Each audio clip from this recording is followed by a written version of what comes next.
Welcome back to another episode of Forgotten Gear Restorations. I bid you and yours a happy Monday from behind the old bread factory here in Orange County, California.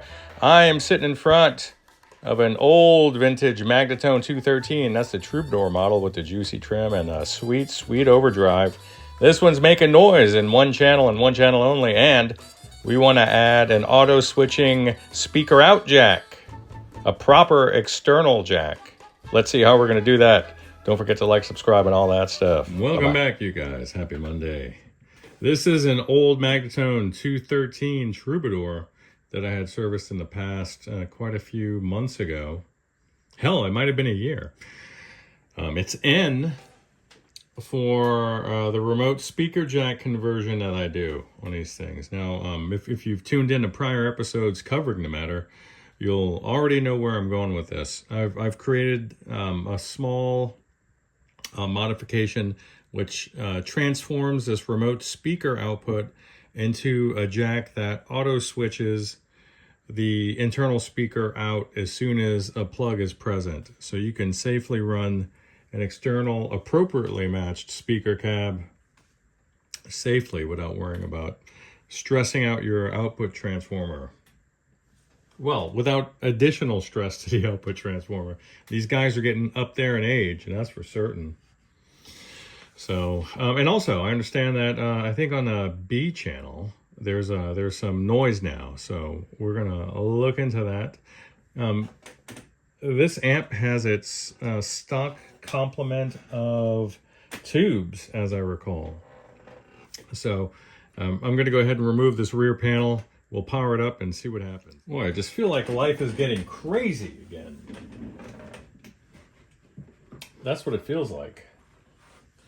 All right, so let's get a fresh parts bin out.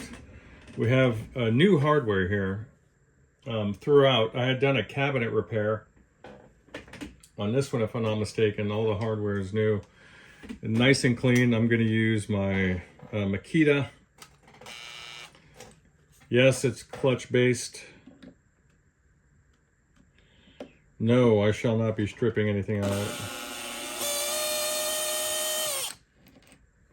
I love this little guy.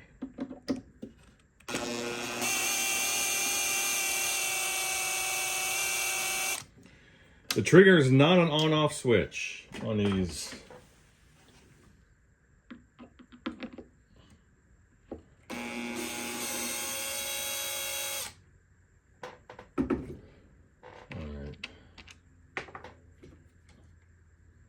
I hope you guys had a happy Mother's Day with your families. I hope your mom's still around.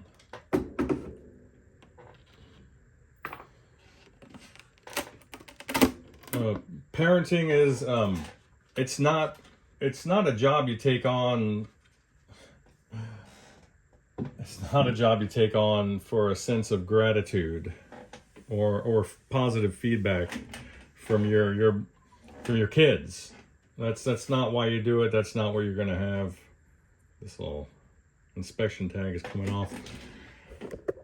Parenting is constant heartache and sacrifice. You give everything for your kids because you love them so much it hurts.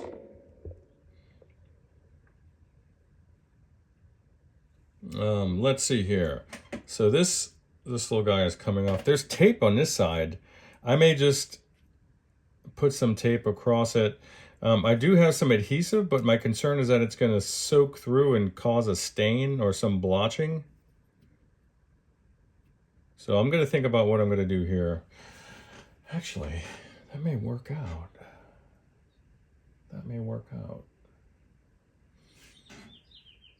If I just put the adhesive on the magnet side, let it tack up, and then I move the sticker over, then there should be less liquid to soak through, right?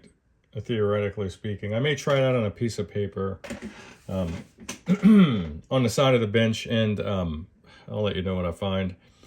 So we have the original complement of tubes.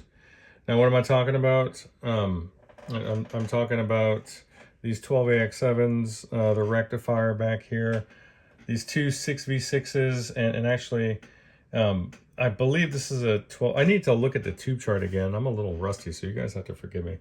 We're going to find out which tube does what for which channel. Look at this old guy, old bugle boy. It'd be a terrible shame. This is a bugle boy as well, though I can't see the little tube playing the bugle. I can see made in Holland in the back, and for my taste, the Holland-made Amperex preamp tubes are among my favorite. Westinghouse as well. Westinghouse you can still get at a really good price, and they sound so good in a simple circuit like this. You put it into a high gain amp, all the nuance is gone. So it's not even worth spending the money if you're playing heavy overdrive. Now, heavy power tube overdrive, that's a different story. And I did the power cord here as well. I can just tell my work. I can see that I replaced the speaker cable here. It's all coming back to me. It's all coming back. So let's see if we can get a sense of the noise that this little guy is putting out. I'm going to set her to 115 wall volts over on the BK1655. Let's see what we're going to do. Today will be a little bit of a hodgepodge. You're not going to get some big moment, some big resolution. As I am working my way back into the bench, the shop area, because it's just been an incredibly strenuous life this season, I tell you. All right, so let's give her a little power up on the current limited supply there. And I got a nice slow roll to the heaters. Very dim cherry glow across the filament on that current limiting bulb. Slight background noise rolling in. Let's put her full power. Loudness A, we'll put tone at 50%. We'll go loudness A. Let's get you a better shot, right?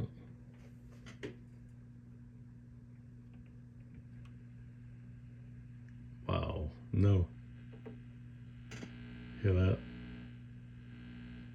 Loudness A, no noise whatsoever. It's beautiful. Loudness B, on the other hand. Pardon me. Oh man.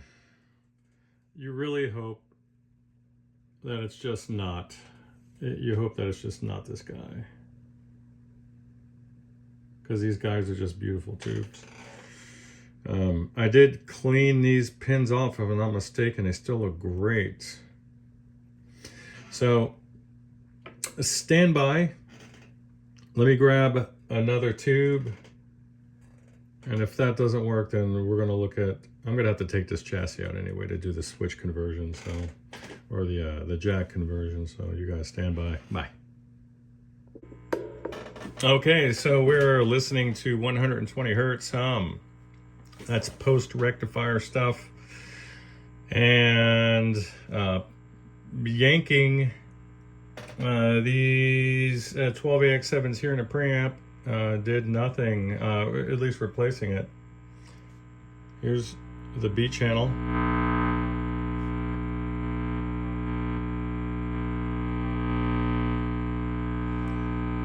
Let's see if perhaps we just have an open jack. So let me grab a cable. And a willing guitar. And we'll see. Pardon me. What if one of the jacks is just fatigued?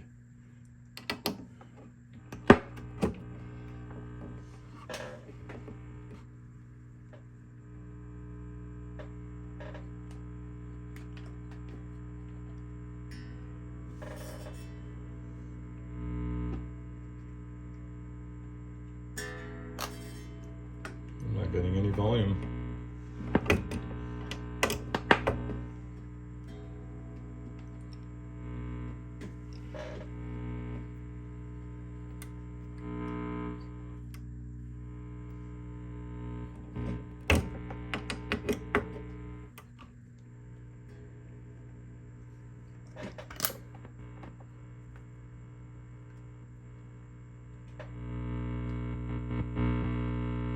My cable died. I'm looking at a dead cable here. You go off to the side. Let's see.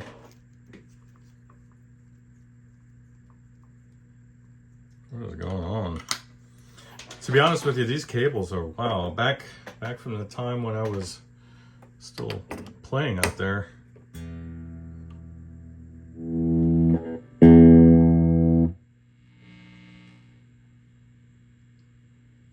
All right, well, the noise is gone. All the noise from channel B is gone.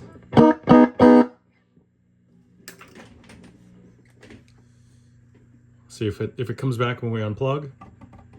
And if it does, we have a jack issue. We have a jack issue. We have a jack issue. Nice. Might as well give her a little strum.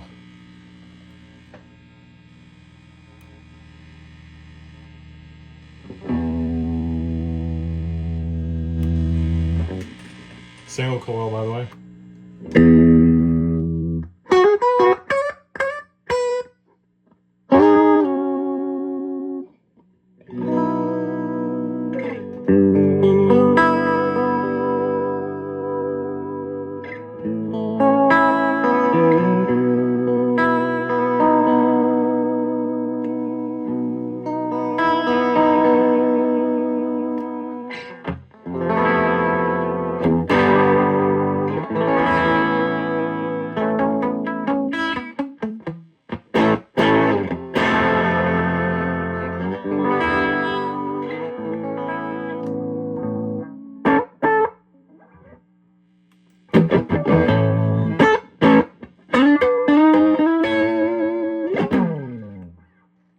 That's great news. Awesome. So I know right off the bat that I have one cable that's gone in the trash. This old Planet Waves cable has just seen me through so much. I'm wondering if I went on tour with this guy. This is actually an old Diodario cable, I'm sorry. So that's the issue. I'm gonna put it right into the garbage so we don't make that mistake again. Great news. So I'll inspect these jacks here. Let me get this thing out. So this is what 120 hertz looks like. All right, we are completely in the clear on the noise issue. You had a little oxidation between the switching contacts and the tip. So all that's resolved. Here's channel B. That's full up. Let me roll channel A in. Now it's just channel A. They're identical. All right. So your switch is set up and fully functional. I have it plugged into the external cab right now, but why don't I rehouse it into your speaker cab and we'll get a quick sound sample done. And then I'll show you guys what the schematic looks like. So if you want to do this at home, you know, the risk's on you, but at least I'll show you what I did here, something that I came up with. All right, bye.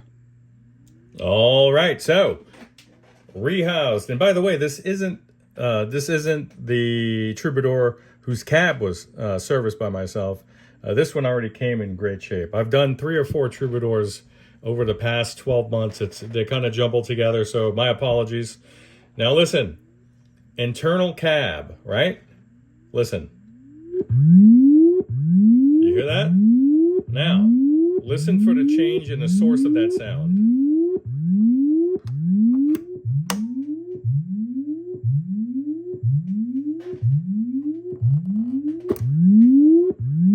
Nice. All right. Internal speaker.